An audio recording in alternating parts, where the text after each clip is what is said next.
So we've been talking about the work-related stressors that can cause people to experience high levels of stress at work. Um, in the last video, we talked about the time pressure, what the perceived control over the job is, um, personal characteristics. Like we'll talk about hostility in a little bit. People with or in the personality chapter, actually, we talk about the hostile personality, and those people will experience more stress than others. The arrangement of the workspace can cause stress as well. Um, the traditional office is a closed plan. So employees are working alone. They have their cubicles or they have their little offices, or maybe even small groups and enclosed spaces. Um, However, to maximize the space and also to increase communication efficiency, a lot of businesses have gone to an open plan. So think about, maybe you've seen in a movie a newspaper office or a police department where all of the desks are just out in the open. Everybody's in one big room without any walls separating people. Um, Open plans are better. They do increase communication in some ways, but they don't provide any privacy. So there's no visual privacy, there's no audio or hearing privacy. Um, the noise made by other people is unavoidable. You can't have any privacy to yourself. Um, so all these things can increase stress levels. They did a study of employees whose office space changed from closed to open, and they were much less satisfied with the open plan because human beings need privacy. They need to be able to get away. We need to be able to regulate stress, and noise stress and visual stress. Any sense that comes in stresses our body. It is a stressor because it causes your body to have to react to maintain that homeostasis. So we need to be able to regulate our homeostasis, and an open floor plan does not provide that ability. Like I mentioned, noise, environmental noise for a long period of time, like in a factory or Wall Street. If you work down on the floor on Wall Street, then it's very noisy. You perform less well. You have higher blood pressure. You have a lower tolerance for frustration. Um, the inability to control noise or exposure to noise is the most important predictor of the negative effects of noise. So again, we're getting back to that control aspect of stress. Some stressors relate to the job itself. So there's unrealistic deadlines, time pressure, responsibility for the safety of others, demanding workload. All of these can lead to a stress response, which of course can lead to insomnia, illness, all of those negative consequences of being stressed out. So the most stressful jobs are the ones that are most demanding and the ones that provide employees the smallest amount of control over how those demands, how those responsibilities are met. And so this is what we call the demand control model. Stress arises, according to this model, when a person has to perform a job that is very demanding, but they don't have much control over how the work is done. So one of the most stressful jobs is an air traffic controller.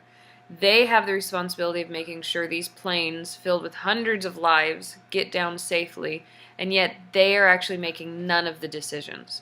So the demand control model says that that job must be very stressful, and that is the case. Very stressful, very high burnout rate, high rate of heart attacks, etc. They did a study with this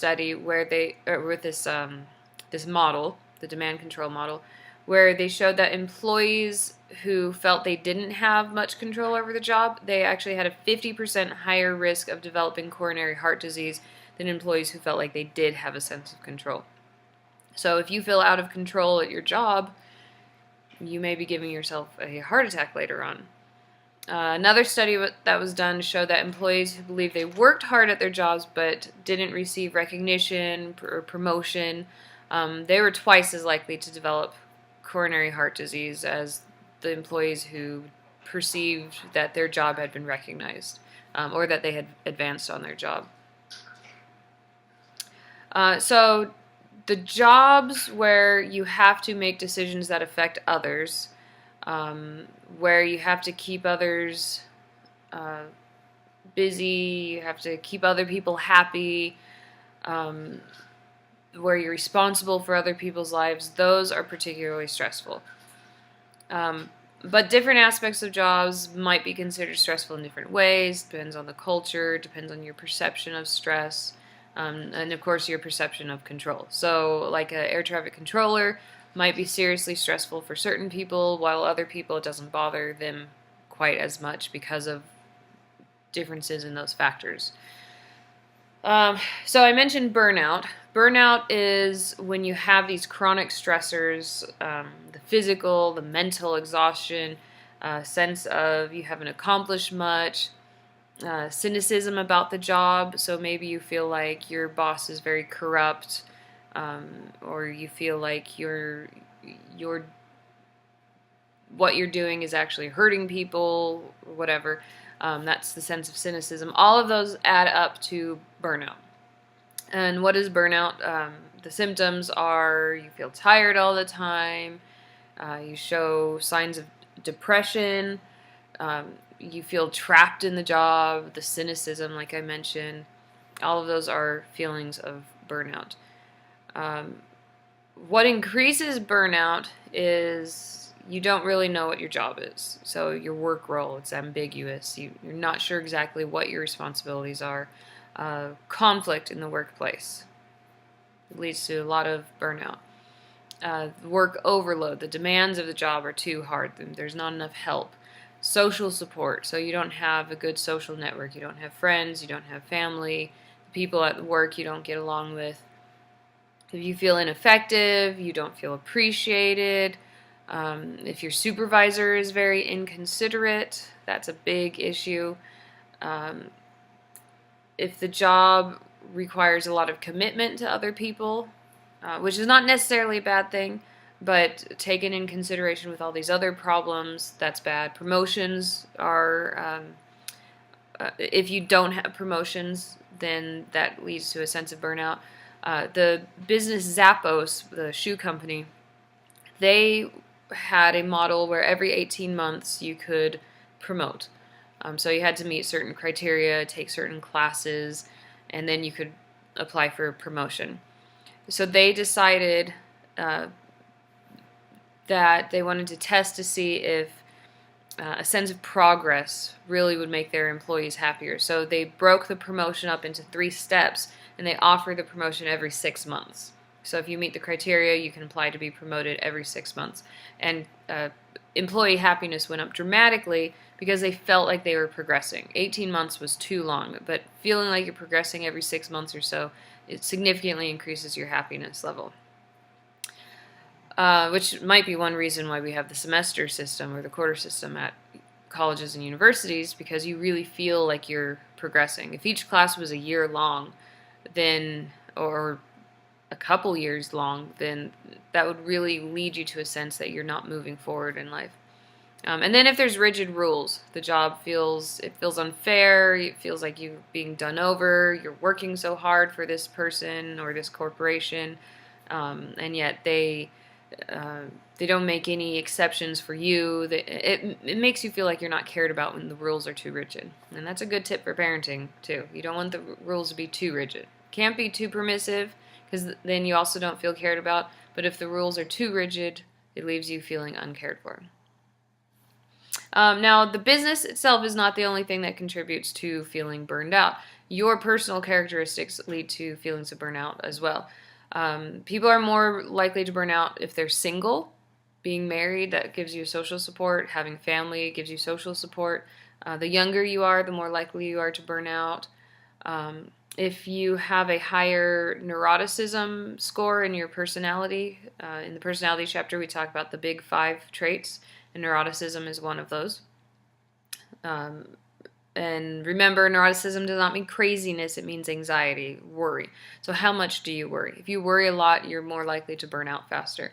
If you have low self-esteem, you're more likely to burn out. Some people take work more seriously than others, and you would think that was a good trait, but the more serious you take your job, the more likely you are to burn out. Fun at the workplace is really important. Zappos, I just read a book on Zappos, so they're my example for everything. Zappos has a fantastic work culture. They're famous for their work culture, where they have fun, they do crazy things.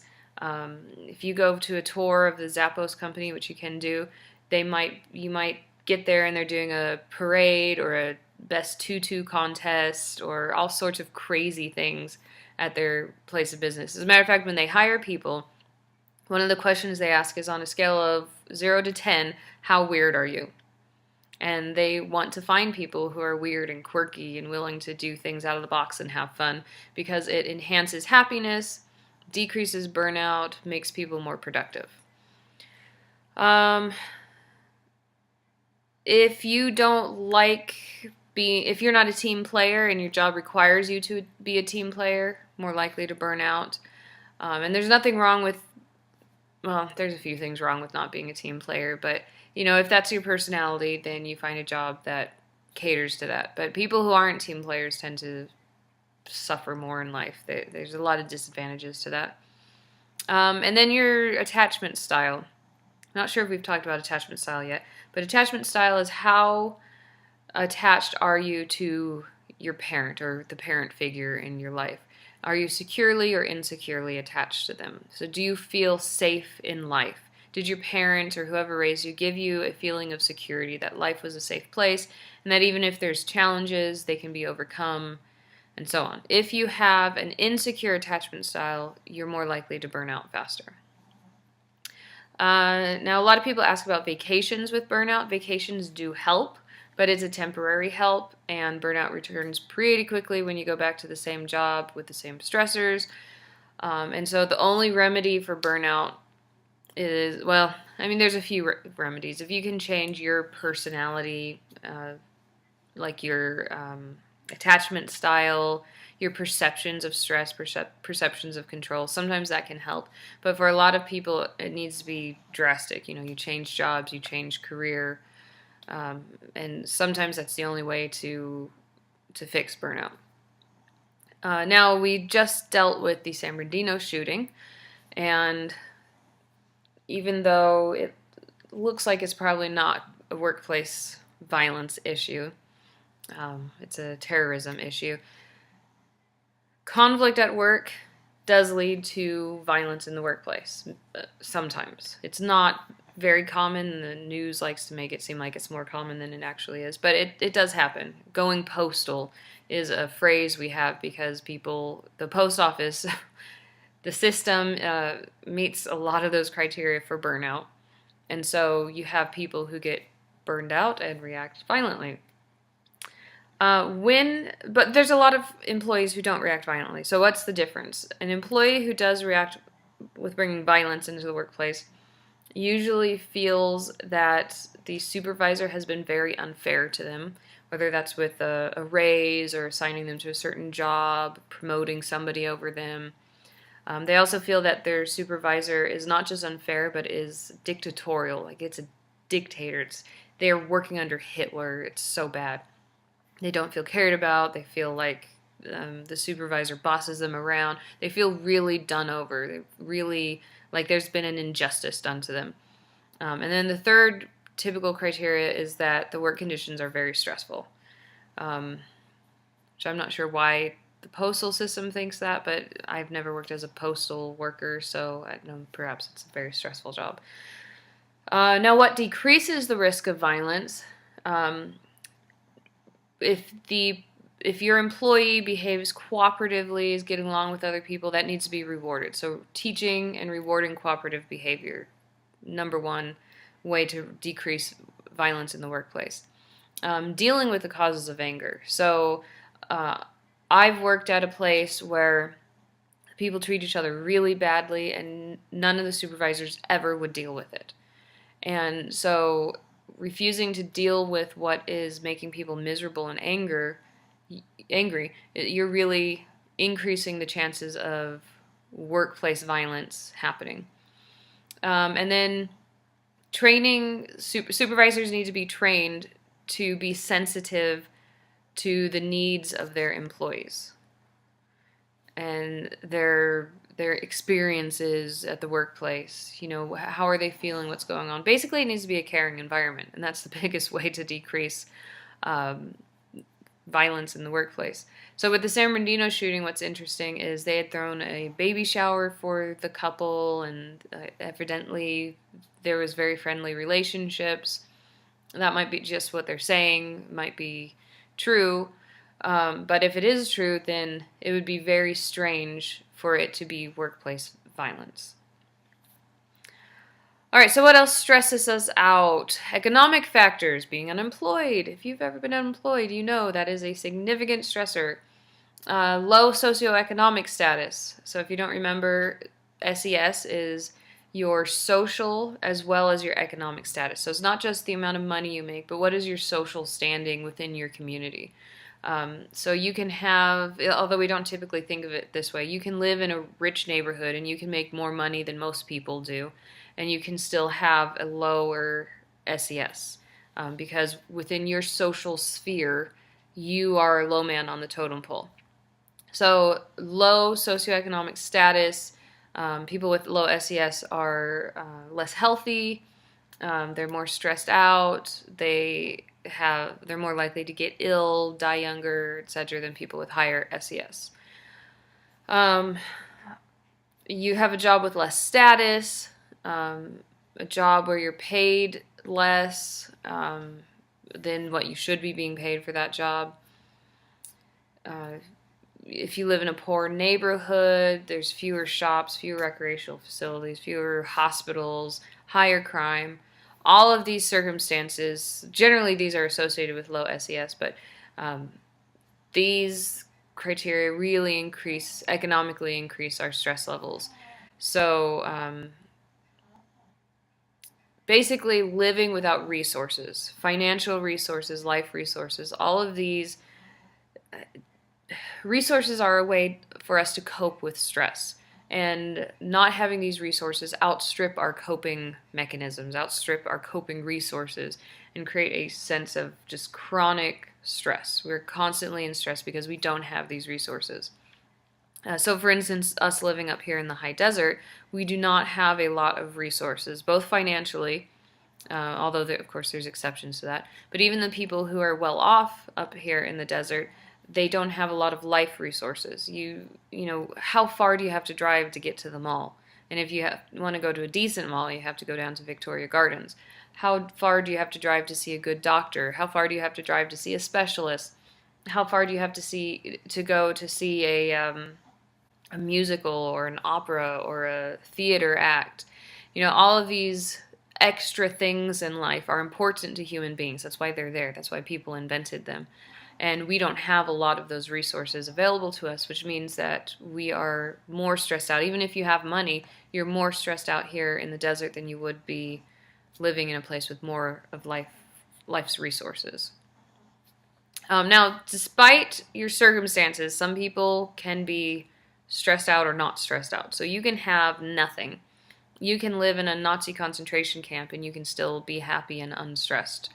And there's a lot of good books by survivors who did experience that. You can also have everything in the world and you can be stressed out and unhappy.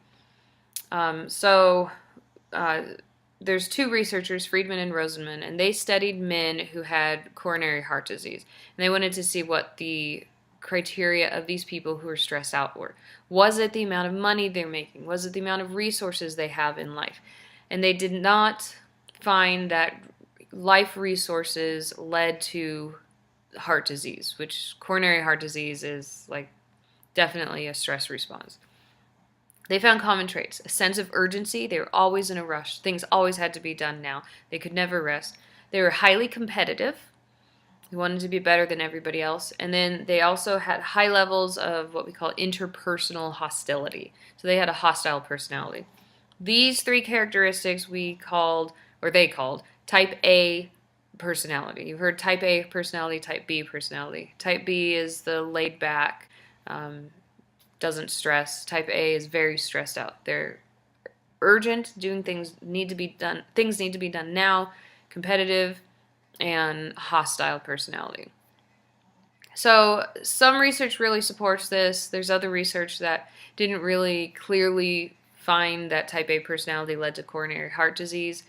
Um, but there does seem to be a personality that makes you more likely to have coronary heart disease. Now, it could be that type A personality leads to chronic stress, which leads to a breakdown somewhere in the body that may or may not be the heart.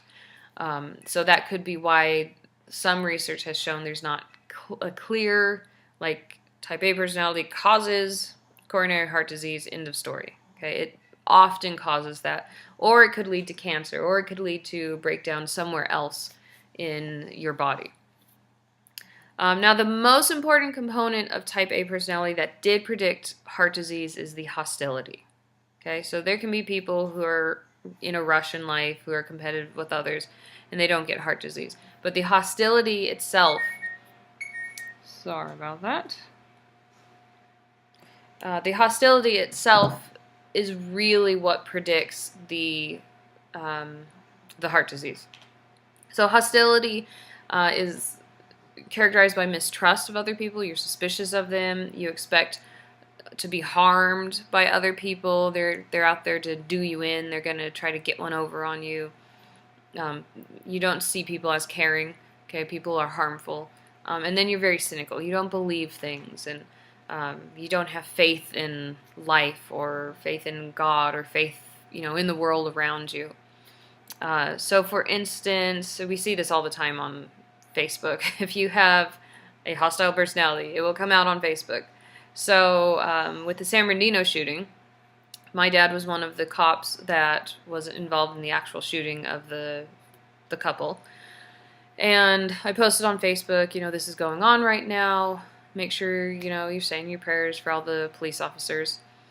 And somebody posted about basically how ridiculous it was because prayer isn't real and, God doesn't exist and all this, whatever.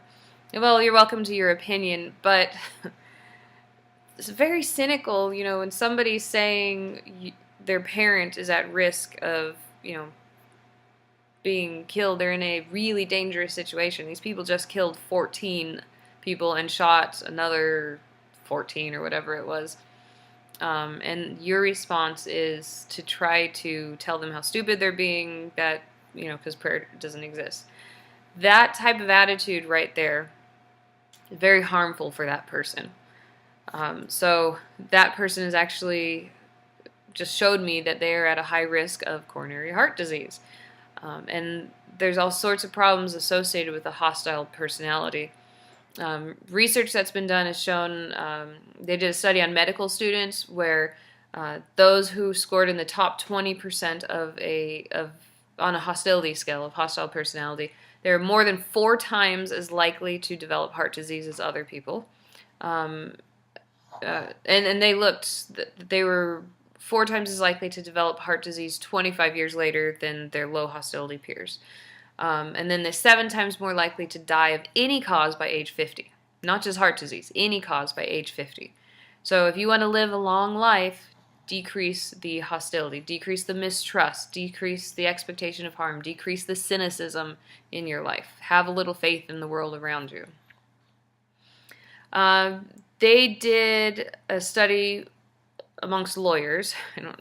I guess they decided lawyers must have hostile personalities. So they studied lawyers who died, and they found that you're more likely to die at a younger age if you have that cynical, untrusting view of people, if you have repeated negative interactions with people, which of course lawyers have a lot of, and then you consistently express anger, and not just, I'm angry, but overt or over-the-top anger and aggression when you're facing difficulties or various frustrations.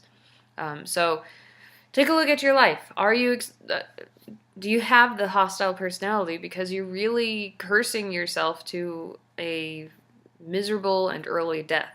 I mean, it's very highly predictive of that. If we look at gender, men are generally more hostile than women.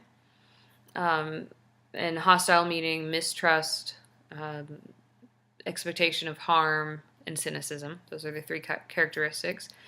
And even if they are equal, like if you have a man and a woman, man A, woman A, who have the same exact level of hostility, men's blood pressure is much more affected by their hostility than women. So men are going to have more of an effect of being just as hostile as a woman. It bothers them more than women, which is interesting that men are generally more hostile than women. Hostile men, they did a cool experiment where they interrupted them while they were concentrating really hard on a task. When the highly hostile men were interrupted, their heart rates elevated, their blood pressure elevated, their cortisol production elevated, and it just had a host of biological changes that were associated with negative mood and with anger. Regardless of sex, people who are rate high on the hostility level, they're more likely to have a higher heart rate, higher blood pressure throughout the day, no matter what their mood is. So even if they're happy, their blood pressure is likely to be high. Whereas people who are low on hostility, they only have these cardiac changes when they are in a negative mood. So their blood pressure and everything stays low throughout the day, and then when something negative happens, it increases, which we would expect. But the hostile personality seems to create a chronic stress response where blood pressure and heart rate is always high, which of course there's all sorts of biological problems with that. Now you might think, well, I have a hostile personality, but that's just who I am. There's nothing I can do about it, and that is not true. There's a lot that people can do to change the hostility of their personality. There's therapists that do programs with cognitive therapy, cognitive behavioral therapy, that helps to reduce anger levels, reduces hostility, blood pressure, all of these. They did a program that was only 5 weeks long that showed that you can reduce the traits of the hostile personality. And 5 weeks is considered no time at all for a therapy program. So it's actually a personality trait that can be quickly changed.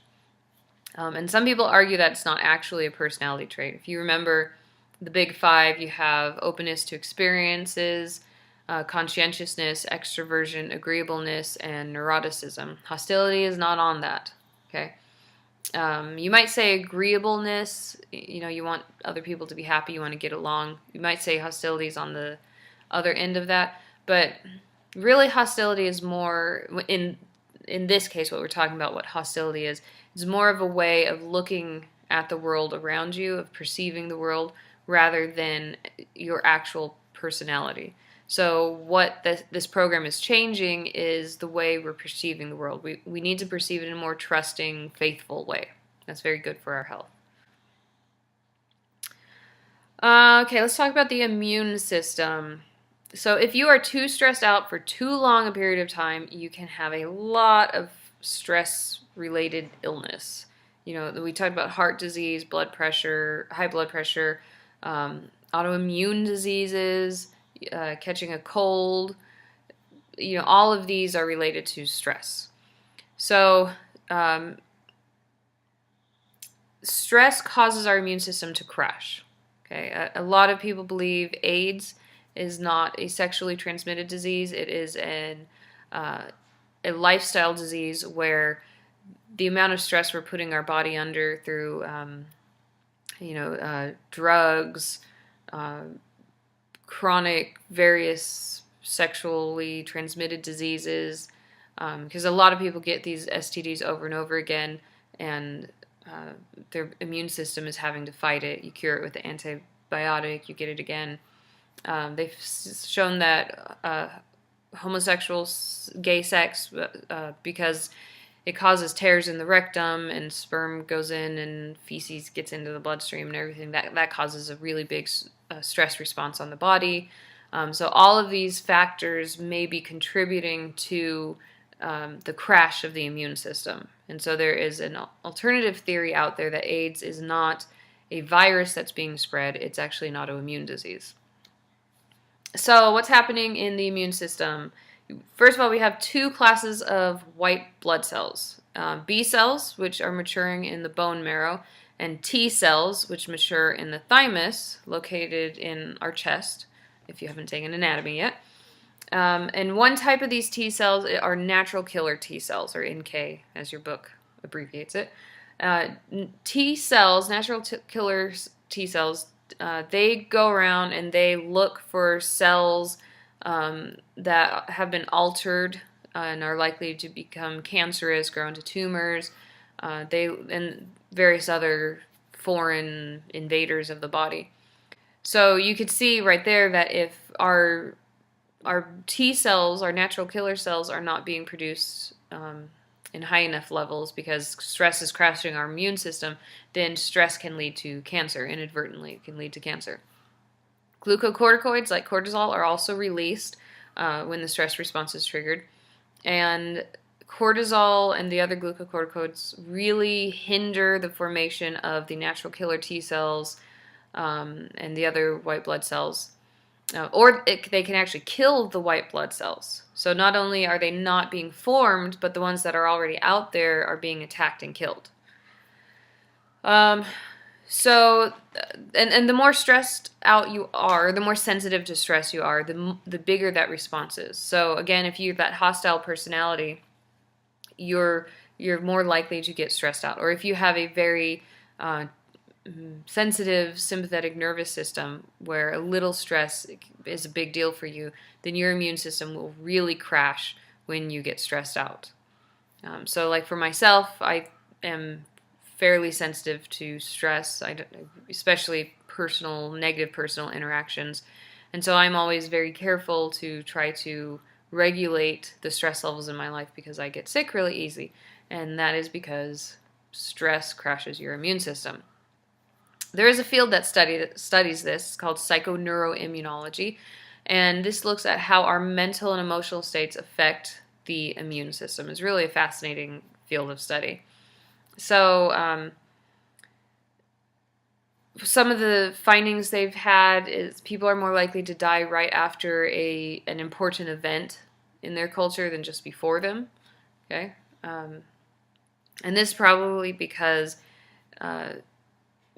the individual's body is fighting off whatever ailment is killing them. Because stress can impair the white blood cells because it can kill it or prevent it from forming or whatever. Stress makes your wounds take longer to heal. They looked at women who were caretakers, particularly of people with Alzheimer's, and they found that the women who were caring for a relative with Alzheimer's took 9 days longer to heal than the wounds of peers. So they actually scratched your arm and made a wound, and then they would measure how long did it take for that wound to heal. And if you're caring for somebody else, then it takes significantly longer because of the stress response. They also looked at dental students. They gave them a mouth wound before the exams. And the stressed out students, dental students, because they're stressed out, they took 40% longer to heal from those students who were about to take an exam than those who were on summer vacation at the time. Okay, so obviously stress. And then stress can increase the risk of getting an infection in that wound or anywhere in your body because, again, those white blood cells the count is down. Stress is killing them off, preventing them from forming. So there's a lot of major stressors in life, like natural disasters. These can also affect the immune system because they're a stressor.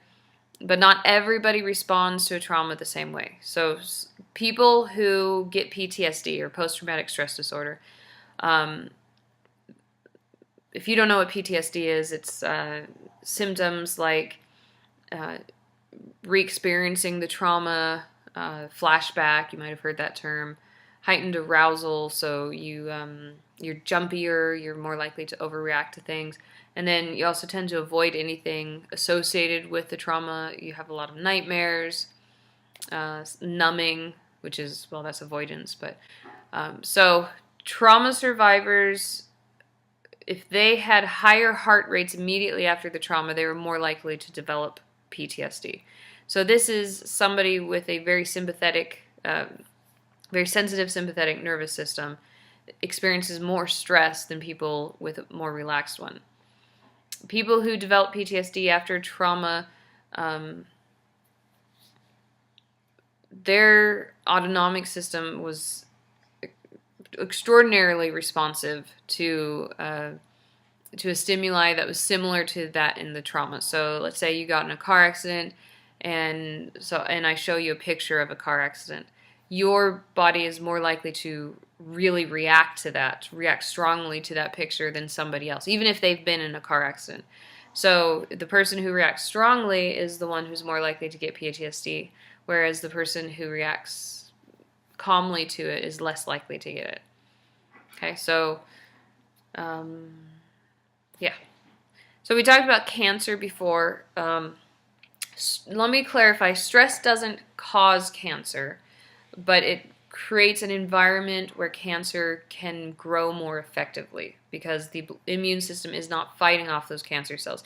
Everybody has cancer every second of the day. We constantly have cells that sort of go AWOL and go crazy, and our immune system is constantly going around and killing those renegade cells.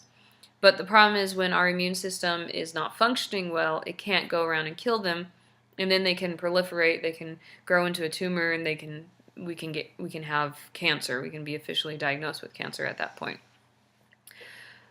So some of the things that are associated with our immune system working well and preventing the spread of tumor cells, there appears to be a relationship between, do we perceive that we have adequate support in life? Do we feel like there's people there to help us? Do we have feelings of distress? Do we have fatigue? Do we have joy in our life? If we don't have a feeling of joy in life, then the less joy we have, the lower the levels of natural killer cell activity, which of course will lead to stress. Or to cancer. So to avoid cancer, we need to avoid stress. To avoid stress, we need to have social support. We need to have joy in life. We need to feel energy. We need to have low feelings of distress.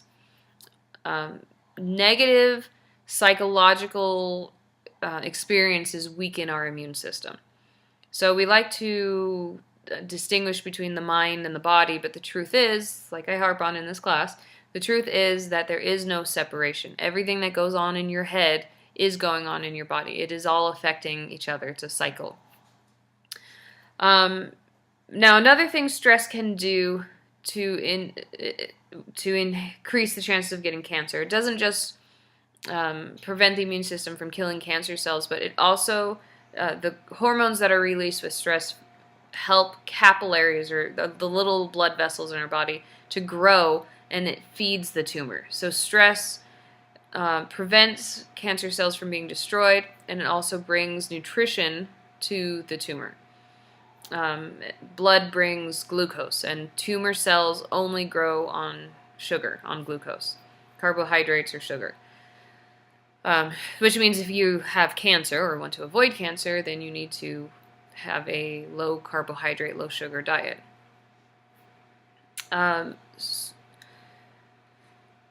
So let's see. I need to talk about anything more in here.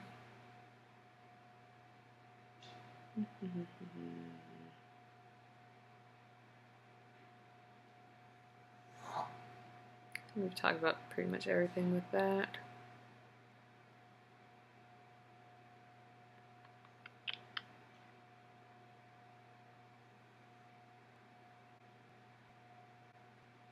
Okay, let's go to this talk about health impairing behaviors. So health impairing behavior is a coping mechanism. Health impairing behavior is something that you do to hurt yourself, which seems counterintuitive. How can it be a coping mechanism and you hurting yourself? Well, the human mind is strange. So there are some ways where we can hurt ourselves in order to decrease stress levels. Cutting, for instance. You take a razor blade or whatever and you slice yourself, and it makes your stress levels go away. Gives you a feeling of control, gives you an outlet for that frustration and stress you feel. Some people think that's crazy, but if you cut, and I hope you don't, or if you do, I hope you come talk to me about it. But if you cut, then you understand exactly what that means. If you've ever punched a wall because you were so frustrated, it's the same exact motivation that a cutter is using when they cut themselves. And it's the same feeling that you feel more relaxed. Your stress has, gone out of you. And we do all sorts of other things to hurt ourselves. You drive really stupid when you're angry, or you slam out of the house and go walk away, and you live in a dangerous neighborhood where, at that time of night you shouldn't be out walking. You drink alcohol, you go smoke a joint, whatever. All of these are ways where we decrease our stress levels by hurting ourselves. And they can be very effective. That's why we keep doing them. If they didn't decrease our stress, we would stop doing them. So when we say health impairing behavior, I'm defining that as behaviors that have the potential to damage health. Okay? Smoking, substance abuse, poor nutrition, not exercising, all of these things are health impairing behaviors. Why do we participate, or why do we do these health impairing behaviors? One is perceived risk, that we don't think it's actually that bad. It's not, okay, I smoke, but it's not really that big of a deal. We don't think that it's going to affect us. If I go drive crazy down the freeway, I'm not thinking that I'm really at that much risk. I think I'm in control. I can handle this. Then perceived severity. So how severe do you think the consequences of this will be if it does affect you? And we often underestimate the long-term risk. We are not accurate with saying how this is going to affect us really far into the future. All of us, if you smoke, you do not think for sure, yeah, I'm going to die of lung cancer. I'm going to have all of these horrible consequences. Our mind convinces us that it's not going to be that severe, perceived severity. And we often have this sense of invulnerability, especially boys. Sorry, guys.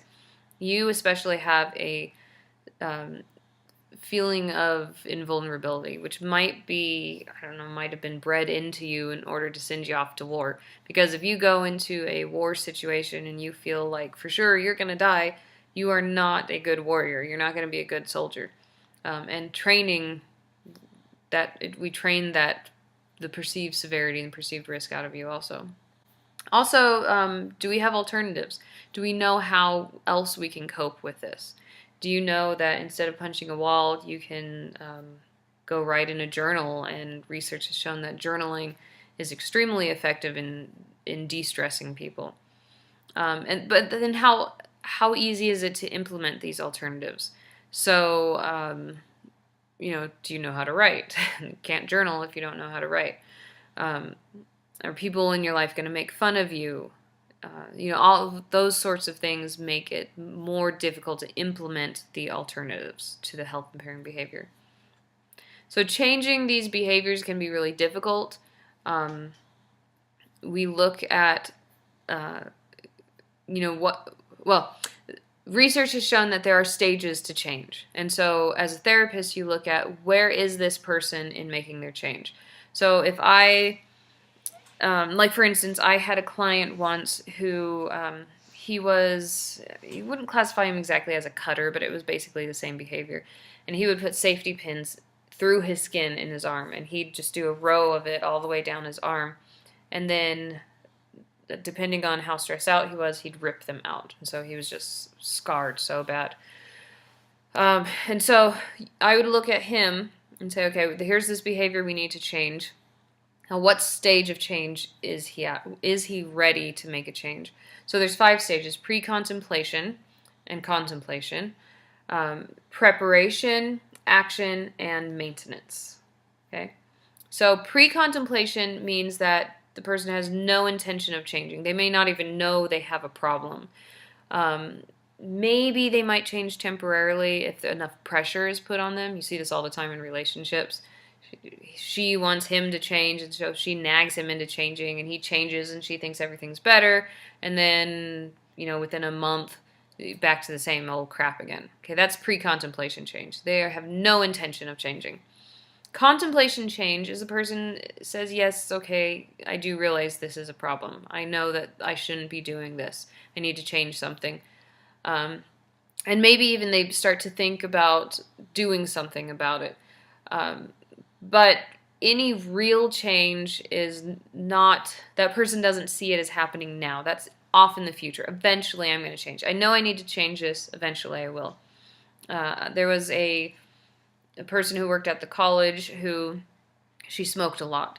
And she was getting some like basic emphysema, some issues with that. And so somebody said to her, you need to quit. And she said, I know I do, and I know this is causing problems, but my life is too stressful to quit right now. Okay, so that's the contemplation change. She wants to quit. She plans to sometime in the future. She realizes there's a problem, but just can't do it right now. Has no intention to do it. Preparation is the next stage. This is when you're starting to develop a real plan of action to change the behavior. So I know I need to quit smoking, and I am looking into a group to go to, a support group for quitting, or I bought some books off of Amazon on how to quit. So they're making, they're building a plan, they're adjusting the plan, they're figuring out how to implement the plan. They intend to begin soon. Some researchers say specifically within the next month they plan to make the change. And they're making a commitment to changing. May not be quite there yet, but they're preparing. They're getting there. And sometimes there's mixed feelings about change in this stage. I really do want to quit. I want to change my life, but then I know there's all sorts of consequences to it. So, it's difficult. I want to go there, but recognizing that there's problems with it. And they may not quite be ready. There might be relapses in this stage. This is the stage when we see a lot of relapse. And so they're not ready to make the change quite yet. But then we get to action change, and this is when the person is changing their behavior. They're changing their behavior, their environment. They're making the changes. It is happening now. And this is the stage when people need the most support to change, is when they're actively trying to change their life. In the previous stages, well, I'll get to that. People need different things depending on each stage, so I'll go through all of those again and say what they need.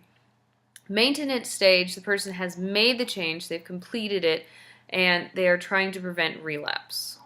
Okay, so I have quit smoking. I haven't smoked in, a week, a month, a year, and I need to maintain these changes.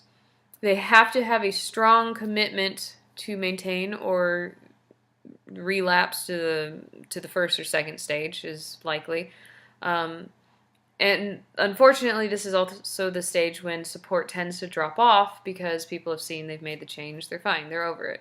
But they still need support in those stages. They're still vulnerable to relapse. Sometimes for the rest of their life, they're vulnerable to relapsing, depending on what issue we're talking about. Okay, so going through the stages again, pre-contemplation, you have no intention of changing. What do people need in pre-contemplation? People need some sort of intervention that helps them to see that change is needed. The intervention might be consciousness raising.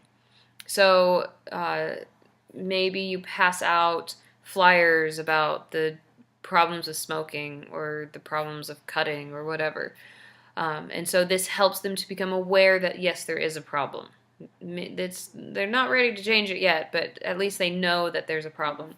And then you could also do social liberation, which is the concept that we need to free people up in their environment in order to make those changes. So change the external forces on them. So with smoking, we made smoking illegal in restaurants. And so we made it easier for them to embrace those alternatives. When everybody's smoking, it's really hard to quit smoking.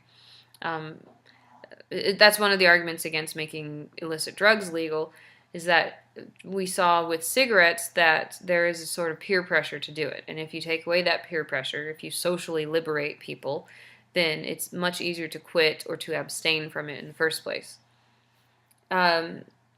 So we see both those two interventions in both pre-contemplation and contemplation. consciousness raising and social liberation are both helpful. And then moving from contemplation to preparation, and towards action, you have two intervention techniques which are helpful. Emotional arousal. So this is getting people to focus, to be aware of the emotions involved. It helps to create emotionally directed change. So with smoking, you see the commercials on TV where there's the old woman who's has to cover her tracheotomy in order to speak, or the man in the wheelchair who's all decrepit and looks terrible, and smoking did this. So that's an emotional arousal intervention. They're trying to get you to react to it, like, oh my gosh, I don't want to be like that. I need to change. And that's not helpful in pre-contemplation or contemplation, because you have to realize there's a problem, and you need to really be aware of it, and you need to be preparing to make a change for that to affect you. And there's also another problem with emotional arousal intervention, is that we become dull to emotionally arousing stimuli very quickly. We can get used to anything. That's how people go to war and can deal with it for the most part, is you get it. Anything can bore a human being. And so after seeing that commercial a few times, you're like, oh, not this stupid commercial again. Whereas the first time you saw it, you were probably horrified. And then another intervention that can help is self-re-evaluation. So you're really taking stock, you're looking at yourself emotionally, physically, intellectually. You're addressing the question of whether, engaging in this problem is really what you want to do. This is what a lot of therapists do. Although to be an effective therapist, you need to look at what stage of change is this person in, what do they need, what can help them move to that next stage of change. If you have a client like I did who came in with the safety pins, and I'd say he was in contemplation. He knew that it was bad. He knew that it was a problem, but he sort of wanted to change it. But for him, it wasn't anything that was going to change now. So for me to try to help him do self-reevaluation was not super helpful. It can be slightly helpful in the earlier changes, but what was more helpful for him was understanding, to understand what self-mutilation was. What does it mean that you're doing this? And to try to create an environment where he could quit that. So I really focused on teaching him coping mechanisms. If you're stressed out and you want to do this, what else can you do? So that's social liberation, creating an environment where he can change this, and then there was no pressure on him to change it. If you need to do that, you need to do that. But here's alternatives. Here's other ways we can deal with this issue. And so it helped him to move away from coping with stress through ripping his skin off to coping with stress in other ways. And then that can help propel him into the next stage of preparation and action and maintenance. Okay, so the pros of changing the behavior usually increase as you go through the stages between pre-contemplation and contemplation. You start seeing the benefits to it. And then the cons of changing the behavior start to decrease between contemplation and action stages. So you see different benefits, pros and cons from changing the behavior. And as you actually change the behavior, the negatives go away. You start seeing that the negatives weren't as bad as they are. Okay, so I think we talked as much about that as we need to.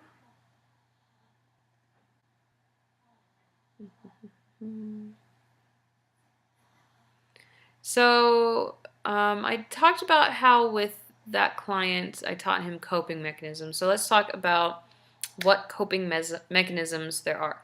So perception of stress, biggest issue with stress. But how we perceive stress not only depends on our view of the stressor, how stressful it is to us, but also what actions can we take in response to being stressed out. So, coping is the term that we use for all of the various techniques, and I don't know, there's probably unlimited coping mechanisms that we can use for how do we handle the stress. Some of these are very natural to us. We're just born with certain coping mechanisms. Some people are born with more than others. But most coping mechanisms have to be learned. We're taught that as we grow up. We're taught how to handle stress, and we're taught whether to handle it in a healthy manner or in an unhealthy manner. So different people tend to use different coping mechanisms, and some coping mechanisms work better for some people than for other people. So we tend to cope in two very broad ways: reactive coping and proactive coping. Reactive coping, just like how it sounds, there is a stressor that has happened, and now we're responding to this stressor that has already occurred. We're reacting to it. Proactive coping is there's a potential stressor, and we are going to do something in order to minimize the stressor before it even gets to us. Okay? And both of those are healthy, and both of them can be unhealthy if they're done in the wrong way. Most people do both, or at least people who effectively handle stress do both. They do, when possible, they do proactive coping if they can see the stressor coming, and then they do reactive coping after the stressor has occurred if they can't prevent the stressor from happening. Okay, so another way to classify the way that we cope is, do the coping mechanisms address internal or external circumstances? So we have problem-focused coping. Problem-focused... I've been talking too long, I can't speak anymore. Okay, drink my tea, which is now lukewarm. Thanks for that. I blame that on you guys. And the weather. Problem-focused coping. So these are strategies that we use that alter either the environment itself or the way we interact with the environment. So, so in other words, we see the stressor as a problem and we are going to solve the problem, to make it simple. So it's more common to use this method when we believe that something that we can do can affect the stressor. Okay, so, and it can be proactive or reactive. So you can see the stressor coming and you can say, okay, I see a solution to this. I see a way to handle this, whether to solve the problem entirely or to deal with the problem. Reactively, you might say, now that this has happened, let's deal with it in this way. So problem focus is very hands-on. It's very proactive. And it tends to be used with by people who have a high level of conscientiousness. You remember the big five: openness, conscientiousness, extroversion, agreeableness, neuroticism. Okay, so if you're high on conscientiousness, then you are much more likely to be high or to respond to stressors in a problem-focused manner. Okay, remember, conscientiousness is duty, your sense of duty. So what are some strategies of problem-focused coping? Trying to work around the stressor in some way. Active coping. We are actively trying to remove the stressor, to deal with the stressor.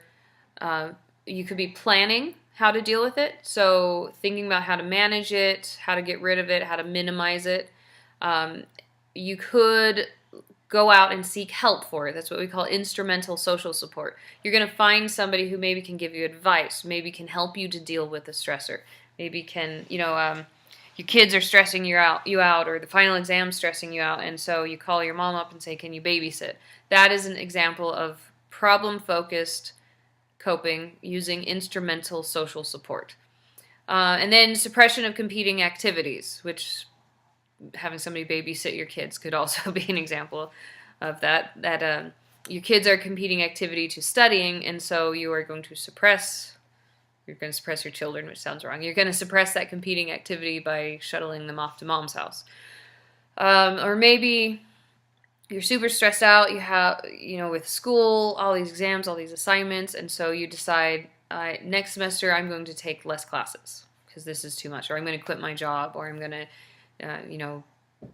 get a different babysitter to, I'm going to have my mom babysit the kids more often.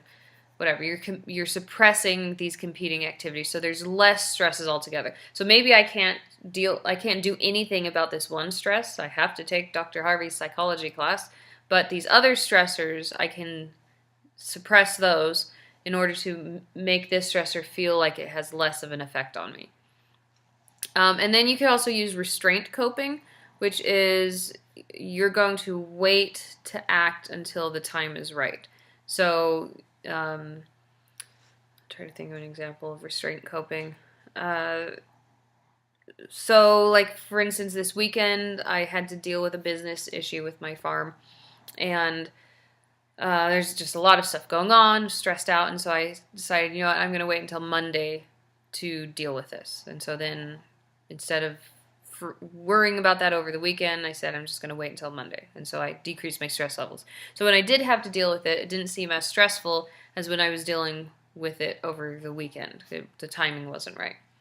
Okay, so problem-focused strategies are active coping, planning, instrumental social support, suppression of competing activities, and restraint coping. Those are the 5 types of problem-focused coping strategies. Emotion-focused coping, on the other hand, is internal. Problem-focused is dealing with the external world. Emotion-focused is dealing with our personal internal world. So we aren't going to deal with the stressor, we're going to deal with ourselves. The stressor can't be affected, or is less likely to be effective if we're going to use this method. So this type of coping usually decreases our arousal, our stress levels. Well, not our stress levels, but our physiological reaction to the stress levels. And we're much more likely to use emotion-focused coping if we think we can't do anything about that stressor. So maybe you live at home and your parents are buttheads and they stress you out, but unless you move out, which you may not be in the position to do, there's nothing you can do to change your parents' personalities. Maybe after you move out you can affect them in some ways, but while you're living at home, you live by your parents' rules. So how do you cope with that stress? You use emotion-focused strategies. One is emotional social support. So you look to others, your friends or whatever, for support, and you complain to them. That's the second strategy, venting emotions. That would be the complaining. So you look for your friends and then you vent to your friends. Those are two types of emotion-focused strategies. But they're different. Okay, venting is not the same as emotional social support. Okay, venting is you're complaining, you're releasing all of those negative feelings. Social support is what you expect back from your friends when you vent to them. You expect them to be sympathetic, to be encouraging. Oh yeah, your parents are such jerks, but you can handle it, and it's just 2 more years until you're out of college and you'll be fine. That's the emotional social support. So we have that, venting emotions. Positive reinterpretation. This is, every cloud has its silver lining. So yes, your parents stress you out, but on the bright side, they're paying for everything for you and making your life easier. You can get through college without having a job or without having to work so much. And so that helps you, even though the stressor hasn't changed, your perception of it changes. It seems a little bit better because you're reinterpreting it in a positive way. You can also have behavioral disengagement. So you reduce your efforts to deal with the stressor. So you're not going to fight with your parents. You say, you know what, I've said my piece and it's just it's bad. There's no positive outcome of it, so I'm just going to avoid them as much as possible until I can move out of the house. You disengage. You move away from the stressor. And then you can also do mental disengagement. So that was behavioral. I'm going to change my behavior. I'm not going to talk to them about this issue. Because you can also mentally disengage, where you take your mind away from the stressor, maybe by distracting yourself. So I'm going to go to the movies. I'm so pissed off at my parents. I'm going to go lock myself in my room and blast my music, or go, play on the computer. I'm going to mentally disengage from them. Normally people use more than one strategy, even when there's one, even to the same stressor. So most people use a variety of strategies in life and in dealing with any one issue. But I see a lot of people who are very limited in their ability to cope with stress.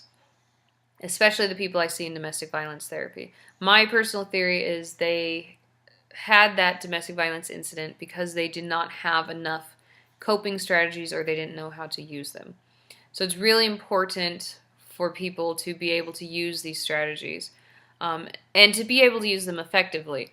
So you need to be able to assess whether the environment can be changed, for instance, with problem-focused strategies. Can you change that stressor, or are you just banging your head against the wall? And well, I say a lot of people in relationships, the domestic violence relationships, they're usually trying to change a person who can't be changed. The coping strategies are also affected by how stressed out we already are. So the more stressors that we face, the more likely we are to use avoidance as a coping strategy, or avoidance type coping strategies such as distraction, behavioral, mental disengagement. And so we're wanting to decrease our focus on the stressor and increase focus on other things because we're just so stressed out. And that can be healthy. Sometimes sweeping things under the rug can be healthy. If there's nothing to be done to change a stressor, nothing to be done to change our environment or our interaction, our proximity to the stressor, then sometimes avoiding it is necessary and healthy. So that can be good, can be bad. Any coping strategy can be good or bad. Neither are inherently good or bad. They are just strategies. So their effectiveness depends on how we use them, what the context is, what the situation is, the timing of it, etc. All right. So I think that's it about coping. There's more in your book, so make sure you read. Humor is an excellent strategy, okay, for dealing with stressors. A lot of studies show that expressing positive emotions, positive affects can have a very good benefit on the immune system. There's even laughter therapy. People with cancer are encouraged to, watch comedies and have positivity in their life. I think I'm about done with lecturing this for today. So we'll finish with humor. So humor helps us to vent our emotions, helps us to mentally disengage, helps us to positively reinterpret. And studies show that humor decreases our anxiety levels, it increases our natural killer cells, which of course will fight cancer and other things. It has various positive immune changes, it's very good for us. Laughter causes our blood vessels, the inner lining, to dilate, which increases blood flow, which is very good for our health. Humor may help us to change how we perceive things, our cognitive appraisal of the situation. So people who have a good sense of humor are more likely to view a potential stressor as challenging rather than stressful, which is an important reinterpretation. And they're also, interestingly enough, more likely to have a realistic expectation of their own performance. Maybe because they can laugh at their own foibles. Whereas if you take yourself too seriously, then you don't want to admit to your weaknesses or to your problems. So if you can laugh at yourself, you're much, much better off. All right, that's all I can handle for today. So we will finish the next in a third video.